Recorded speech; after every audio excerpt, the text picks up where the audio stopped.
औरस के हाथी के बारे में सुना तो बहुत था, लेकिन आज देखेंगे भी। यही पाकिस्तान रेलवे सारे पाकिस्तानियों को पाकिस्तान के एक हिस्से से लेके दूसरे हिस्से तक लेके जाती थी। आज 1 किलोमीटर भी नहीं चल पा रही। मसाइल मजदूरों में नहीं है, मसाइल उन बड़े बड़े अफसरान में है, मसाइल मैनेजमेंट में है, मसाइल उनके बड़े बड़े बैंक अकाउंट्स में है। वहाँ पे जुडिशरी क्या करेगी? आवाम को सहूलियात मिलेंगी या नहीं मिलेंगी? आवाम के साथ क्या यही सलूक होता रहेगा? इतना बड़ा इंस्टीट्यूशन जो ब्रिटिश रेल बना के गई, उसमें आज तक कोई इजाफा नहीं हुआ, बल्कि इसमें कमी आती रही। और आज अरबों रुपए के खसारे में जाने वाला रेलवे, वजूहात क्या है आपके सामने लेके आऊँगा आज पाकिस्तान चौक में।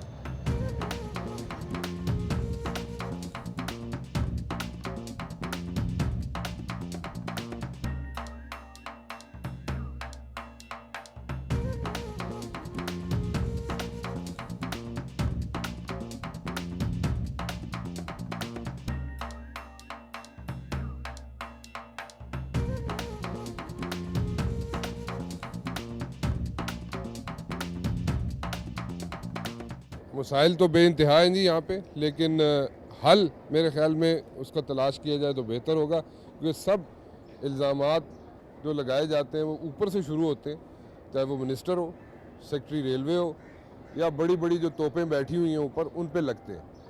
लेकिन आप लोग क्या कहते हैं, आपका जानना ज़रूरी है, क्योंकि आप लोग यहाँ पे मेहनत करते हैं, आप लोग यहाँ पे खून पसीना बहाते हैं। ये एयर कंडीशन कमरों में बैठे रहते हैं, करते कुछ नहीं है, बातें करते हैं, फ़ोटो सेशन कराते हैं, टीवी पे आके फ़ोटो सेशन कराते हैं, अखबारों में जाके फ़ोटो सेशन कराते हैं, असेंबली में बैठ के तकरीरें कर देते हैं, और होता कुछ भी नहीं है। लेकिन आप लोगों के मसाइल क्या हैं, आप लोगों के पास हल क्या है, मैं बारी बारी आपके पास आ जाऊँगा, आप मुझे बता दीजिएगा। मेरा नाम महबूब शाह जी और मैं रेजर्वेशन में बुकिंग सुपरवाइज़र हूँ। ठीक। हमारा सबसे बड़ा मसला ये है कि जब अपग्रेडेशन हुई है तो तमाम लोगों को अपग्रेड किया गया। हम बुकिंग क्लर्क जो हैं, हम बेसिकली बुकिंग क्लर्क बनते हैं, BC बुकिंग क्लर्क। उसके बाद इन्होंने एक नया वो निकाला कि JCAB कमर्शियल असिस्टेंट। लेकिन हम अरसा दराज से लड़ रहे हैं उनके साथ कि भाई हमें आप बुकिंग क्लर्क तस्लीम करते हैं तो हमें क्लर्क के बराबर दिया जाए। अगर आप असिस्टेंट तस्लीम करते हो तो असिस्टेंट हमें ना ही में ना शी में वो माना जा रहा है। तो हमारे मेहरबानी करके हमारा जो बुकिंग क्लर्क का मसला है, ये सबसे बड़ा मसला है। अरसा हम कोर्ट में भी लड़ रहे हैं, रेलवे इंतजामिया तक ही वहाँ जाके हमारी फ़ाइल को दबा दी जाती है। अच्छा, बहुत कोशिश करते हैं कि हमारी फ़ाइल को आगे नहीं। तो ये हमारा सबसे कोर्ट कुछ नहीं कर रही। कितने अरसे से कोर्ट में लड़ रहे हैं? फैसला दे दिया कि इनको आप सेटल करेंगे, जिस तरह भी आप सेटल करना करें, लेकिन ये इंतजामिया हमारी मांग। कितना अरसा हो गया? अरसा दराज हो गया, 3-4 साल से, जब से शेख रशीद ने ये अपग्रेडेशन किया था। तो क्लरिकल स्टाफ को 14वां स्केल दिया गया, 12वां दिया गया। अब उनको 7वें से डायरेक्ट 14वां दे दिया। हम 7वें से 9वें में, 9वें से 11वें में, 11वें से 12वां दिया, वो भी 12वां तस्लीम नहीं किया गया।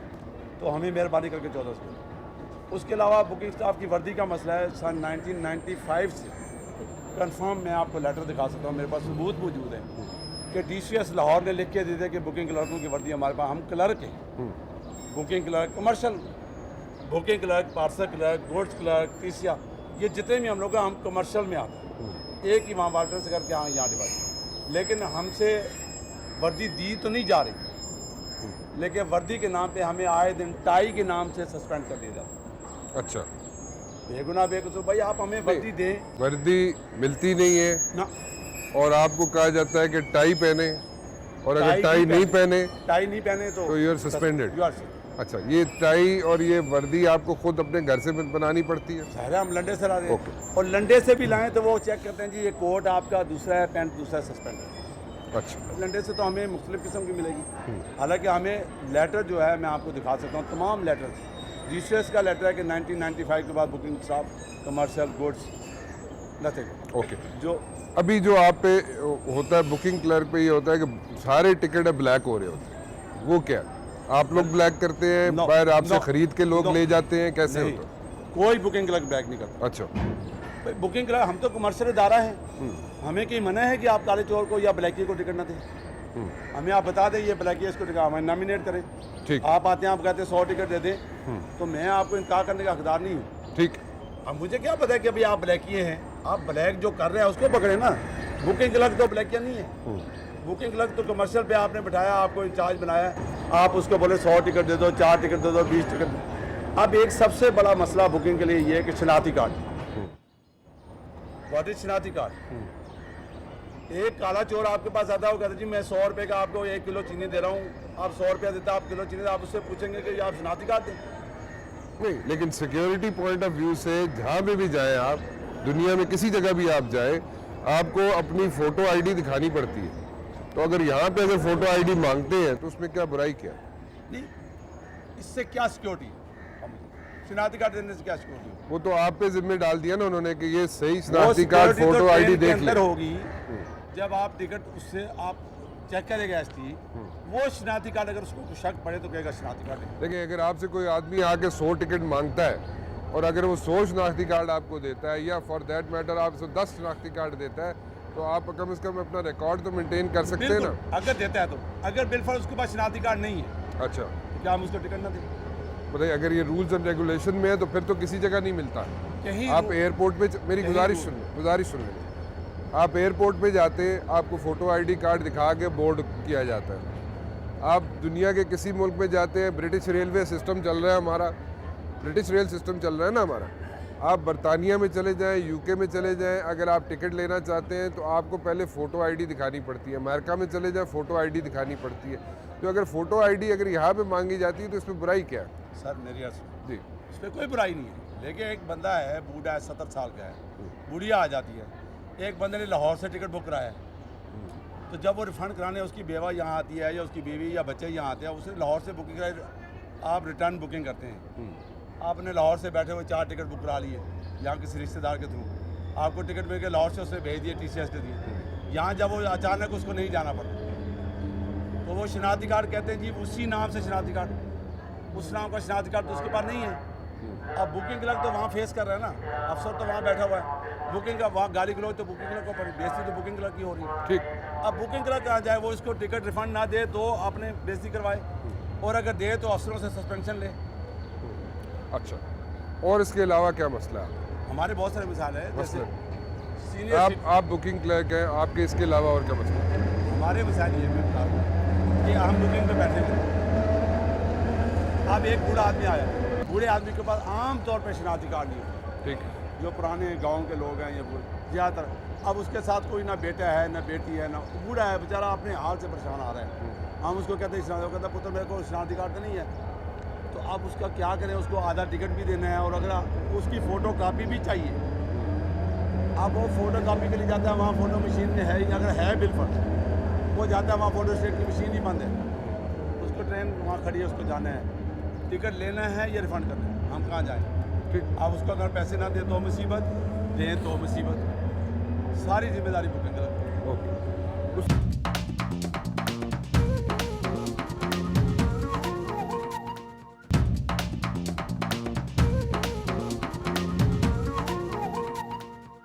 किसी और का कोई मसला नहीं?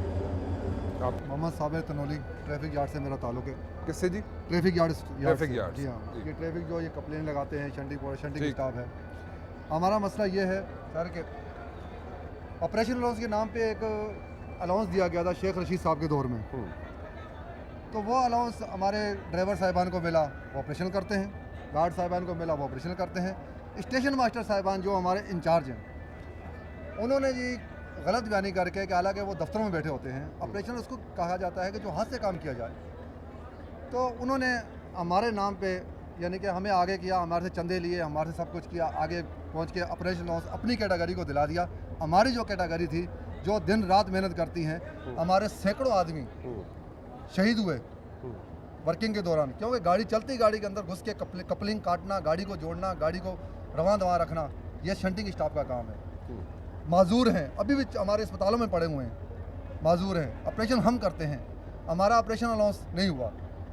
अगर कोई माजूर हो जाता है ड्यूरिंग जॉब तो उसको पैसे नहीं मिलते? बिल्कुल नहीं मिलते जी। हमारे अभी शंटिंग मास्टर पिछले 27 ये अपना सितंबर को इंजन के नीचे आए कराची सिटी में, तो वो अभी भी अस्पताल में हैं।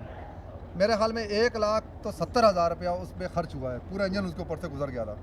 तो जो अभी तक वो प्रोसेस में चल रहा है केस, उसने कर्जा लिया, बेचारे ने सूद पे लिया, कैसे लिया, लेकिन वो अभी तक उनका जो बोलेंगे कि पैसे ही नहीं है रेल के पास, उनका बिल जो है अभी भी अकाउंट में पड़ा हुआ है, लेकिन अभी तक भी उनको नहीं पेमेंट हुई। अब वो किस तरह गुजारा कर रहे हैं ये अब अल्लाह को पता है, उनको पता है। असूली तौर पे जितना भी खर्चा है वो रेलवे को देना पड़ता है। बिल्कुल जी।